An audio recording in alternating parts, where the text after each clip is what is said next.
Regrettably, despite your directives, a number of schools continue to deny Muslim students their constitutional rights to express their faith. Some institutions even prevent Muslim students from performing their prayers while compelling them to engage in religious practices that are not part of their faith. We respectfully urge you once again to direct the CS for Education to ensure that schools respect the rights of Muslim students to freely exercise their religious beliefs. Your Excellency, while we appreciate the steps taken towards realizing the aspiration of the Nubian community to be officially recognized as among the Kenyan tribes, the issue of their recognition remains a pending matter. Communities such as the Shona, Makonde, and Pemba, who have had a shorter presence than the Nubian in this country, are now happily enjoying their status as Kenyan citizens after the government accorded them due recognition. We earnestly appeal that this pending issue is expedited to enable the Nubian community, who have proved their patriotism towards this country, fully attain their rights as citizens of Kenya. Mr. President, the situation in Palestine has remained a painful source of anguish, not just for Muslims, but for people of all backgrounds who value humanity and justice. Over the past year, the world has witnessed what can only be described as the most heinous crime of the 21st century, genocide perpetrated by Israel against Palestinians. The relentless bombings, the destruction of entire cities, the massacre of innocent families, and the deliberate starvation of Gaza's population are acts of incomprehensible cruelty. For Muslims, Palestine holds deep spiritual significance, being home to the Al-Aqsa Mosque, the third holiest site in Islam, which has also faced persistent violations by Israel. We implore the government to adopt the positions held by United Nations and the African Union and strongly condemn Israel for its genocide actions against the people of Palestine.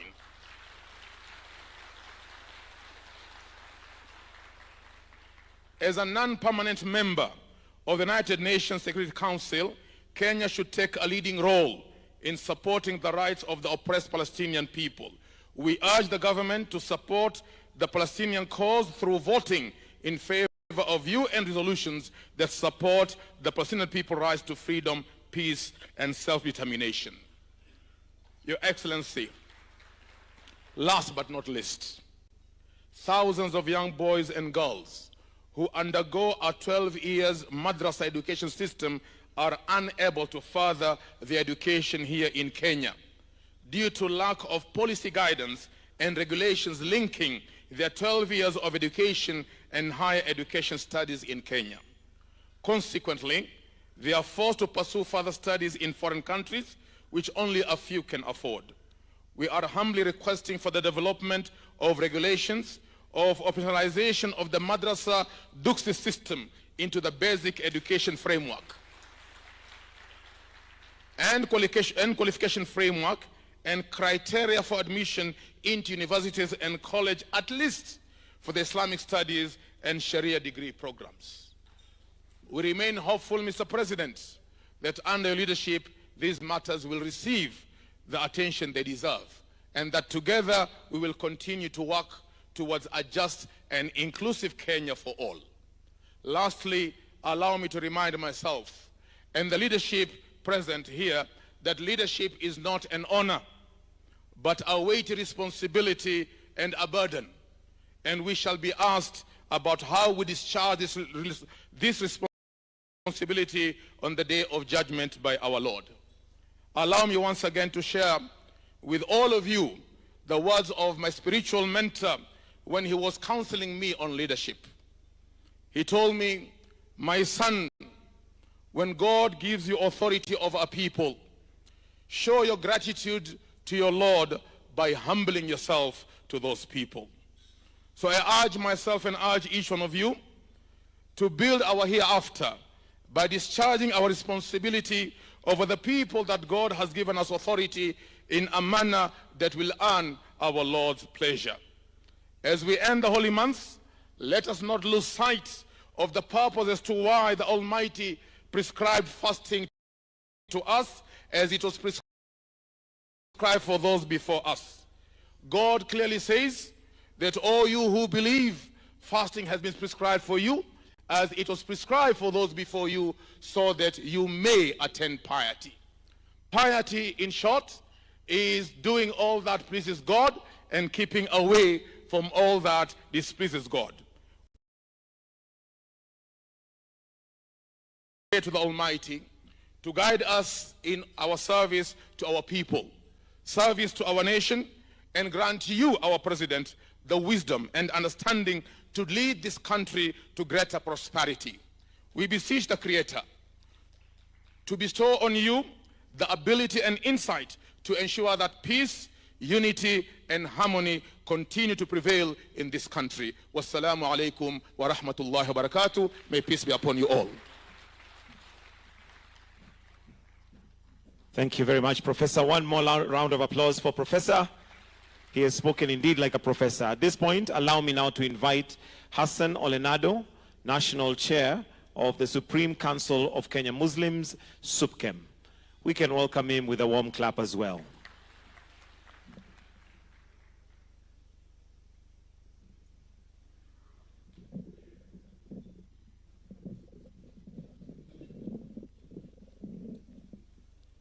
Assalamu alaikum wa rahmatullahi wa barakatuh.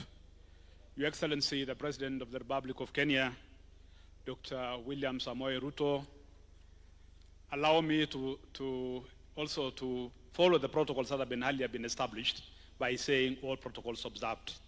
Your Excellency, I think Professor Esaji have done justice to all what I also wanted to say. And that is actually a demonstration that our thinking, our hearts were actually together as he was preparing his speech, because it is exactly the things that I wanted to say, he have managed to say. But allow me, Your Excellency, just to point out two of the issues that I think Professor did not capture. Your Excellency, we gather every year here as an opportunity for us to fellowship with friends, old and new, to celebrate incredible diversity of our great nation. I therefore want to recognize the members of the Supreme Council of Kenya Muslims who have accompanied me today, and most importantly, the various leaders of the Muslim community from across the country. Your Excellency, we honor the tradition of Islam. I wish to reiterate that for Muslims, Ramadan is a month of deep spiritual reflection, discipline, and devotion. It is also a reminder of values that we share, including peace, charity, and importance of family, community, while caring for less unfortunate among us. Indeed, these are universal values that all among us, humanity, irrespective of their faiths. Your Excellency, allow me also to thank you most sincerely on behalf of the Muslim community for your efforts on inclusivity, which have seen more Muslim leaders appointed to various positions in your administration under the banner of the broad-based government. This has seen many Muslim leaders from diverse corners of our country, including from the Muslim community, being well represented in the governance of our country. Your Excellency, we also commend your tireless efforts towards fixing the political paralysis that have plagued our country since last year's Gen Z's protests. Indeed, your humility that you exhibited when you reached out to the Right Honorable Raila Odinga for the stability of our beloved country demonstrated that you are truly a statesman, keen in uniting the country despite of divergent political interests that both of you held prior, during, and immediately after the 2022 general elections. Knowing the opposing positions, it was very encouraging that both of you decided to set aside personal desires and agreed to work together for the common good of our country. As we speak today, Kenyans now feel a sense of stability and are hopeful that the government is going to deliver the promise of economic prosperity which they deserve. We will continue praying that you and the Right Honorable Raila Odinga remain true to your covenant to unite Kenyans despite their divergent cultural, spiritual, or intellectual backgrounds. Your Excellency, having pointed out the milestone and achievements of your administration, allow me to point just one of the issues that Your Excellency that requires your personal efforts and vigilance. Your Excellency, the education system in our country. We urge Your Excellency to steer the process yourself so that the Kenyans get confidence of the education that they are looking forward to educate their children. Your Excellency, I could have said something about the universal health program. I was privileged, Your Excellency, we spent a lot of time with you this afternoon, and I don't think I have anything to say, but I can tell the Muslim community, Shah is a success. And finally, as I go to sit down, Your Excellency, is in matters of governance in our country that I am requesting that you consider rescheduling regular roundtable forums with leaders from diverse religious backgrounds.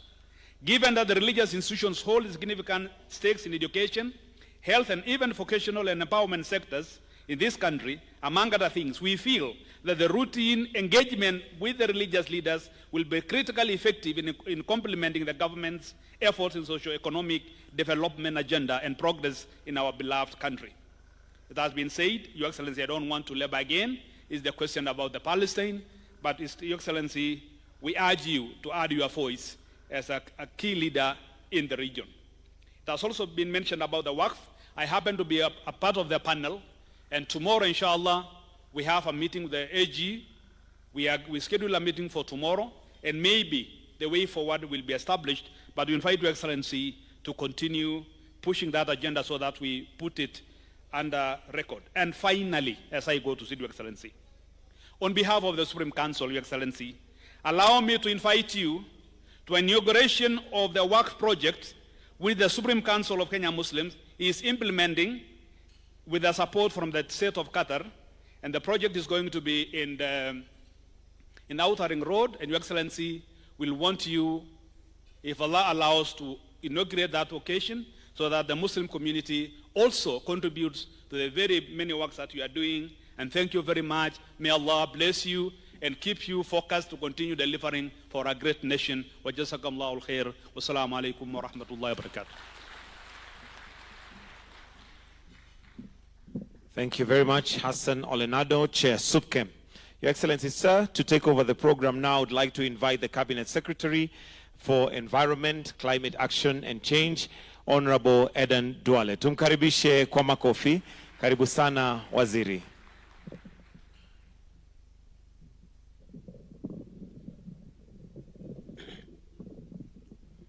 Bismillahirrahmanirrahim. Alhamdulillahi Rabbil Alameen. Wassalatu wassalamu ala Rasulillahi sallallahu alayhi wa sallam. Your Excellency, on behalf of the Muslim community, we are very happy to join you this evening for an iftar. And my work is just to be the MC. And because today is 26, the Muslim faithful, and Tahajjud is prayers is waiting for us. The excellent Tahajjud prayers is prayers that we pray late from 2:30 to around 4:30. And one time, the former Attorney General, Professor Gideon Mugai, asked me when he was the AG, why are Muslims praying at 3:30 and 4:30? So I asked him, before I answer you, what were you doing around Halinga Mosque yourself first? Why were you driving at that hour? So, Your Excellency, because of the neighborhood, I'm sure these days, 2:30, 3 o'clock, up to 4:30, you will hear the prayers going on in your neighborhood here. So I'm asking our good Muslim faithful that to fupishe the people will call, so that we can go back home and prepare. These are very important last 10 days. So, Your Excellency, let me call to represent the members of Parliament. Let me call the senior most, Honorable Adam Kainan, and I will not leave here. I will be standing behind you. And then later I will call our party leaders. I think all has been said by Professor Esaji and Brother Hassan Ronaldo, as we just need now to wrap up what is remaining. Mheshimiwa Kainan.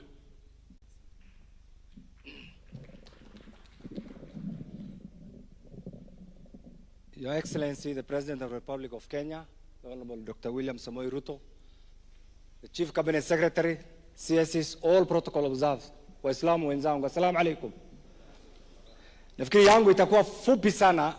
Mheshimiwa Rais, tunakushukuru sana kwa kutualika. Hapo zamani za kale, wakati Mheshimiwa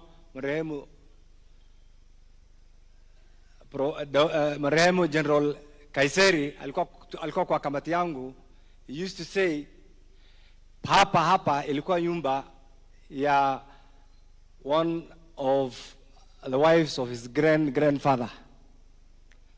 But courtesy of our great nation, things have changed. From 2013 to date, we have witnessed so many changes here within this facility. And every year there's an improvement. I want to thank you as a person who has been around and say thank you for allowing us to come and have an iftar with you. Your Excellency, mambo ya dini, Sheikh Zaji amesema, yeye ni Sheikh. Ya pili, Professor Hassan Nado pia amesema. Mimi kama Sheikh ya dini ya Kiislamu na pia kama Sheikh ya kisiasa, ningependa kwanza kukushukuru kwa sababu umetutambua, umetuheshimu. Na ule mtu ambaye amekutambua na amekuheshimu pia amekudhamini. Wamesema umetambua Waislamu, sio Waislamu peke yao, ni wale wamenyimwa haki yao tangu tulipata uhuru. That is the entire marginalized communities. Kwa hivyo ikiwa tuko hapa sisi ni Waislamu, lakini katika Waislamu pia kuna face ya Kenya, kila jamii. Kwa hivyo ningependa tushukuru kwa kutukubalia in resolving some of the historical injustices. Mambo ya kipande, nimesikia profesa saizi ameongea mambo ya passports. Mara ya kwanza ukipata kipande, passport ni rahisi. Ile kipangizi ya kwanza, ile shida ya kwanza ilikuwa ID. ID imepatikana, kwa hivyo passport itakuwa rahisi. Ya pili, Mheshimiwa Rais, sisi ambaye tunatoka mkoa sehemu ya Northern Kenya, kabla serikali yako tulikuwa na shida na walimu. Leo hii kila pembe sehemu yetu kuna walimu ya kutosha. Courtesy of 2 years affirmative action by your government. Siku karibu utatualika tuwapatie walimu sehemu zingine. Kwa hivyo tunasema asante sana. Umeona Ringtone juzi, Mheshimiwa Rais, wakati ulienda kwetu, barabara kutoka Garissa hiyo sehemu. Juzi 2 days ago nilikuwa na fursa ya kwenda kama mwenyekiti ya Northern Kenya MPs kukaa na wale watu ya Kenya. Na ningependa niwaeleze, it is almost there. Hiyo barabara ni kama kila shida imemalizwa, na siku karibu inshallah tutapata njia ya kutumia hiyo barabara na lami itaanza. Nikimalizia, Mheshimiwa Rais, ningependa pia niwaulize hao Waislamu wenzangu. Huyu mzee William Ruto ametualika hapa. Juzi uliona governor mwingine huko akimpiga. William Ruto hakufanya makosa. Alisema Wakenya wote wapate haki yao.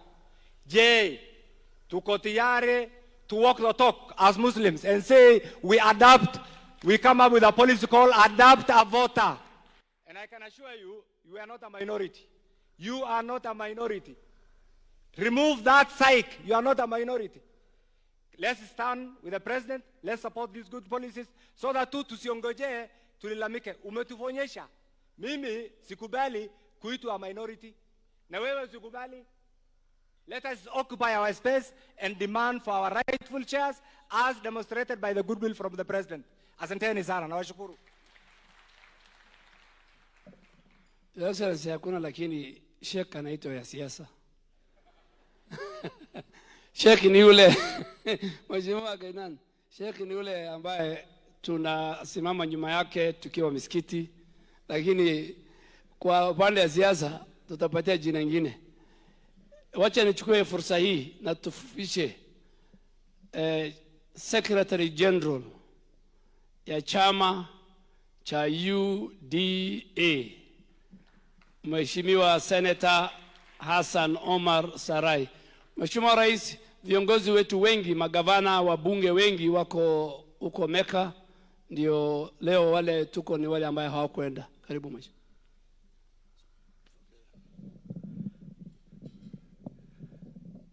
Your Excellency the President, Muslims gathered here, Assalamu alaikum wa rahmatullahi wa barakatuh. I think most have been said by our colleagues.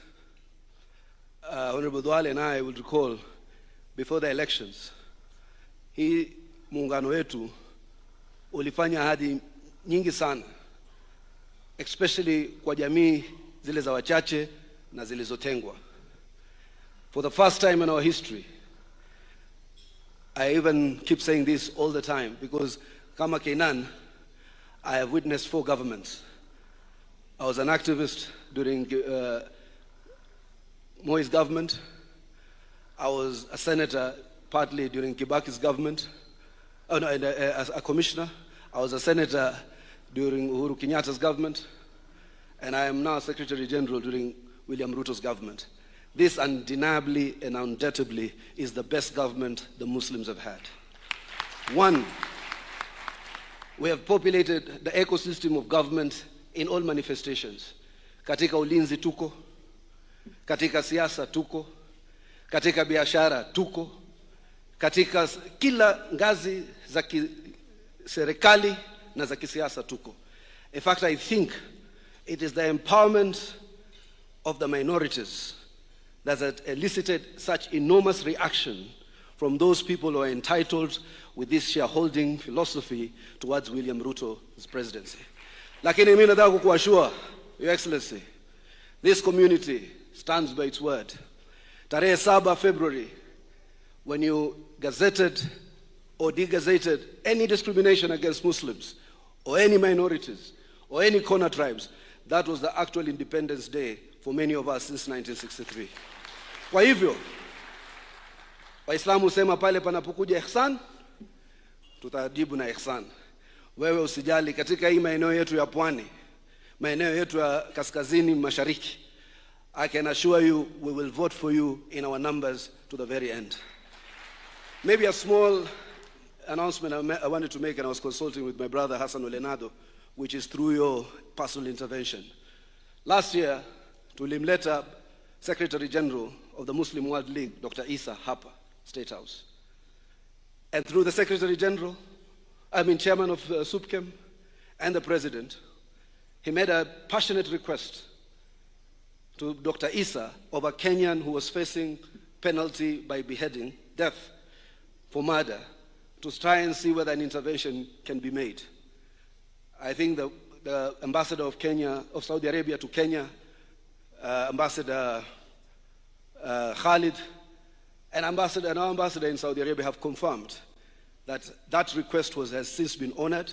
The $1 million has been paid, and the Kenyan will return home safe, but also to warn Kenyans, wherever you are, to respect the laws of the territories that you live in, be it in Vietnam, be it in Malaysia, be it in South Africa, be it in Saudi Arabia.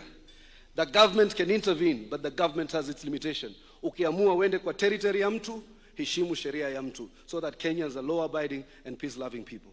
Ya mwisho, wajua mimi naitwa msemaji wa UDA. So ile mtu, kuna wakati moja jamaa mmoja wa mlima alisema kuna vikaratasi vinapelekwa.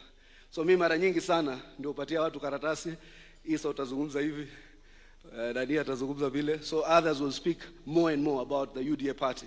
But my request to you, for us to strengthen our hand, I am requesting you as Muslims, because politics is not alien to us, to become members of this great party. The deputy party leader is now a Muslim, my brother Isa Timami. The Secretary General is a Muslim, Hassan Omar. Aden Duale is in this party. Many other leading Muslims are in this party. I'm sure Kenan will join us soon. I'm sure Ado will join us soon. I'm sure many of you will join us soon. I can see Ali Hashako there. I invite Muslims to paint your territory yellow in the next elections and the year beyond. Asanteni sana, and thank you for this invitation. Asante Senator Hassan, our Secretary General. Wacha nimuite Gavana wa Marsabit, ndugu yangu Mahmoud Ali Abshiro, to speak on behalf of the governors present.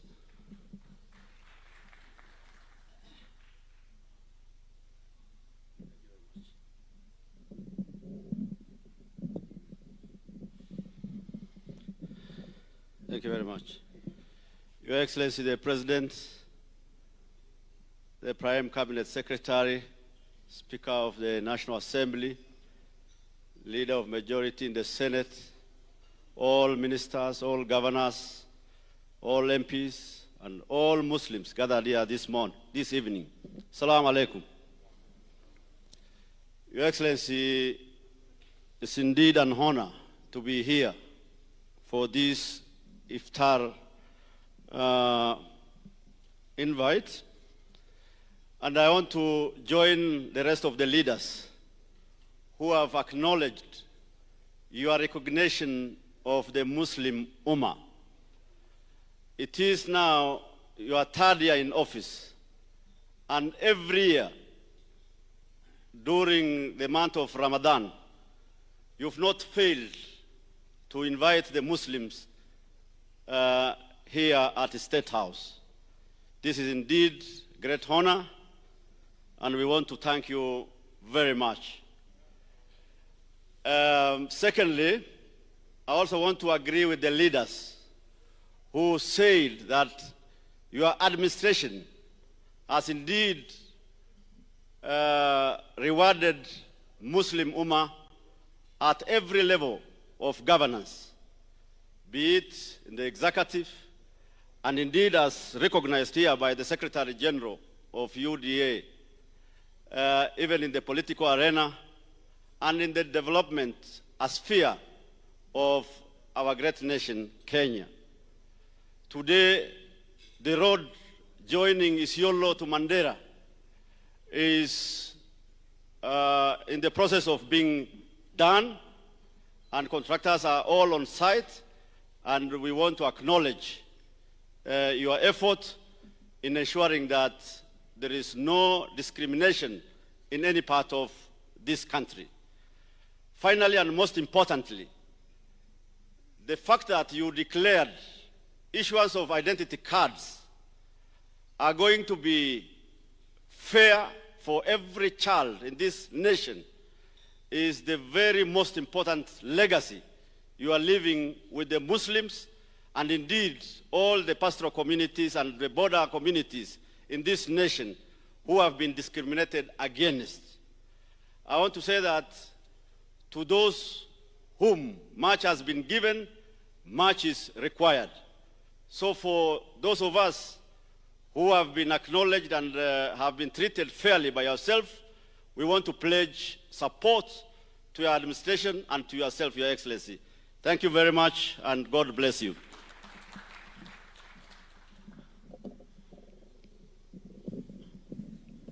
On behalf of my other two bosses, the Prime Cabinet Secretary and the Speaker of the National Assembly, it's now my duty and honor to invite the President of the Republic of Kenya and the Commander-in-Chief of the Kenya Defense Forces, Your Excellency, Dr. William Samoei Ruto.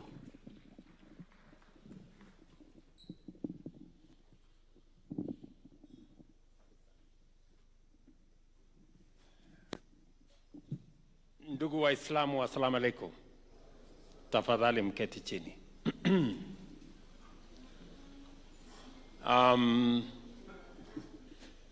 Viongozi wote wenzangu, ndugu Waislamu, jioni ya leo kwanza nataka nimshukuru Mungu kwa kutupatia nafasi hii ya jioni ya leo kupata nafasi pamoja na nyinyi kufuturu pamoja, hasa siku hii 10 za mwisho. Najua ni ya muhimu sana, na niseme karibuni hapa kwa niaba yangu na familia yangu. Wale mnafika hapa mara ya kwanza, karibuni. Wale mnafika hapa tena, karibuni tena. I know that we would have wanted to listen to our two other leaders who are present with us here this evening, but I have another engagement exactly at 8:30, because as you all know, we have a situation in our region of different types of instability, and and Kenya is providing leadership in many respects to stabilize our region. To all of you, let me say how proud I am to be associated and to be part of this Muslim community. I have proudly worked with many Muslim leaders. We have done many things together. We have built mosques together. We have built churches together. We have built madrasas together. And it is because we believe in God. And I want to encourage you as Muslims to continue not just believing in God, but doing something about it. Because we are all the better as a nation if we believe in God. A nation that doesn't have God in its equation is a nation that has no future. And I am very proud as president of this country that I lead a religious nation.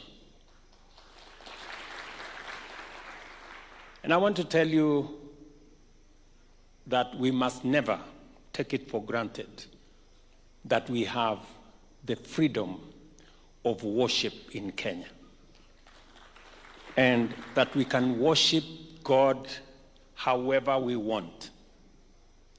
There are countries who do not have the privilege that we have. There are countries where religion is under pressure from politicians and from public policy. We are proud that in Kenya, we share our religion freely and we work together freely.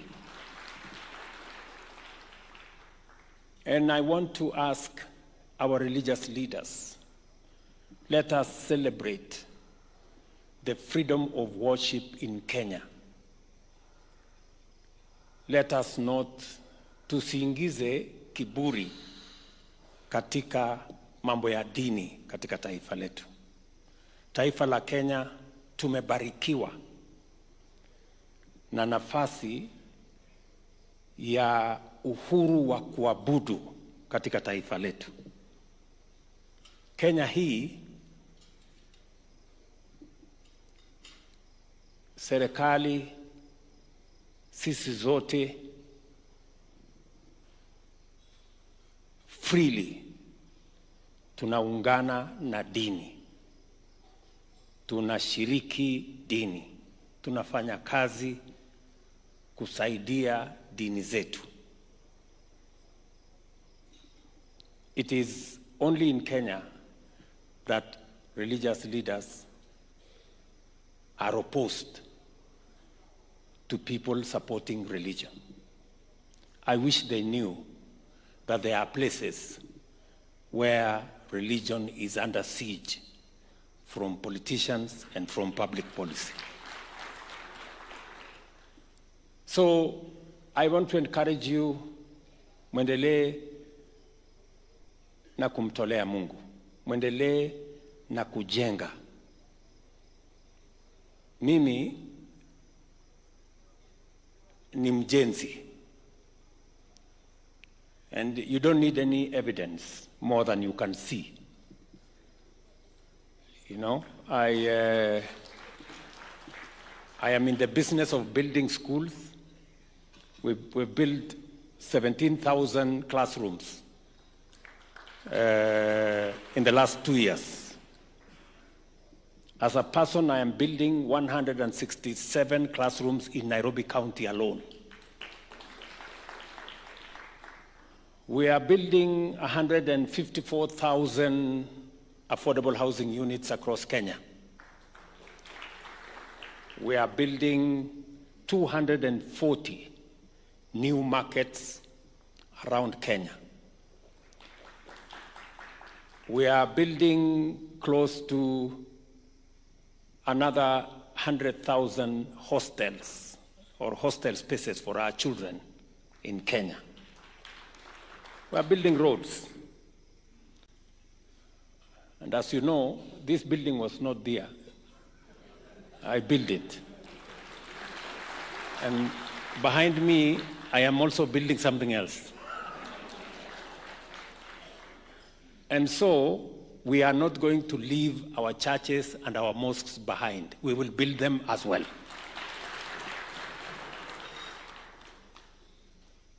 Let us continue nation building.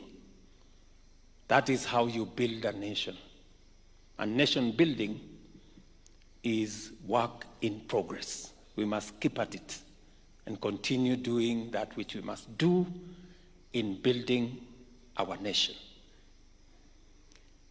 I will proudly say that this nation is a nation that believes in God, even when we have challenges. Look at what God has done for our nation. When we thought things have fallen apart, God has put it together better than we had even organized ourselves. And so, I will continue the journey of eliminating prejudices, reducing and eliminating differences, making sure that equity, equality, fairness, and leaving nobody behind become the definition of our nation.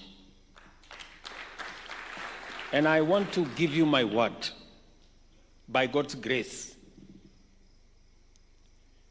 this country is going to move forward. Na waeleza kwa mapenzi ya Mungu, nchi yetu ya Kenya. Tumekubaliana ya kwamba tuondoe yale mambo ambayo yanatuletea ubaguzi.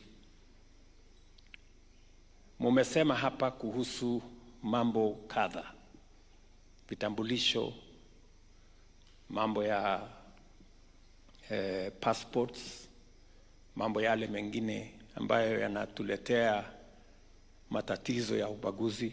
And I have committed myself that nchi yetu ya Kenya tutaondoa ubaguzi, tutazima chuki, tutaondoa migawanyiko, tutamaliza ukabila. Ndio Kenya isimame iwe moja. I know there are people who feel jittery when we talk about equity and equality. There is absolutely nothing to be fearful about, because unity, equality, fairness, justice is good for everybody. And so we must do it together. So, and I want to, because we are in an occasion that has a religious bearing, and we thank God that we can celebrate our religion in different ways, but in harmony as a nation. And we can do it together. That we will pursue the things that unite us, that bring us together, that creates an environment where all our aspirations can be achieved. And I am very confident that we will succeed together. I have said, and I will repeat here, that the government of Kenya is able to carry all of us from different backgrounds, from different communities, different religions, we can all fit in the government of Kenya. And nobody needs to walk out for somebody else to come in. Na kama kumekuwa na mtu mwenye ako na taswishi kwamba serikali ya Kenya inaweza kututosha sisi wote. Now we have a broad-based government. Everybody is here. Sasa tuko na watu kutoka kila mahali. Na bado haijajaa, iko sawa. It is okay. Hakuna. Nobody has had to leave for others to come in. We are all here. And that is the beauty of our nation. And that is the beauty of unity. And so, I want to encourage all of us here that we can do this together as Kenyans. Mwisho kabisa, as we move forward, we will continue to look at the issues that have been raised here, issues of education, and how we can mainstream religious education and find a nexus between religious education and the formal education that we have. So we will look at what we need to do. Mumesema mambo ya waqf, and I agree with you. It is it's taken too long. There is absolutely no reason. And I had a problem with the AG who was there. He was fairly incompetent, but I now have a very competent lady. I now have a very competent lady, and I can assure you that the issues of work will be sorted out in a matter of months. I also want to assure you that our Nubian brothers and sisters are solid members of the Kenyan society. And therefore, they are going to be mainstreamed as a Kenyan community, either by Madrasa or by Jamhuri. So at least this year, we will conclude the exercise of them being mainstreamed as part of the Kenyan society, because indeed they have made huge contributions to the development of our nation and to the progress of Kenya. So finally, ladies and gentlemen, I want to assure you of my support in every aspect, that you need my support. And as we build this nation, I also want to assure you that this nation can carry all of us. We want to thank God what He has done to us. Our economy is doing well. The weather is responding well. We are making good progress with all the assignments that we have. And in the middle of many difficulties that are global and different other aspects, we are making progress as a nation. Continue to pray for Kenya and continue to pray for us. And let me ask for myself, continue to pray for me as president of this nation, so that I can know what is the will of God and I can do it. So otherwise, asanteni sana. Nashukuru kwa ninyi kupata nafasi to share this moment with me and here in State House. And you are welcome another moment when you have time. Karibuni tena. Pass my regards to your families and to all the places that you are going. Asanteni sana and God bless you.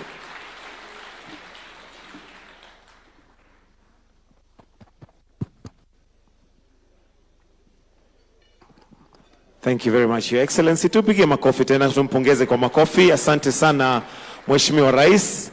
Na kwa hiyo hotuba ndio tunafikia mwisho wa sherehe yetu ya leo, lakini naomba tubaki mahali tulipo mpaka our host ambaye ni Rais wa Jamhuri ya Kenya tayari atatoka kwa starehe zake. Lakini naomba tafadhali tubaki mahali tulipo na tunaweza tukaketi.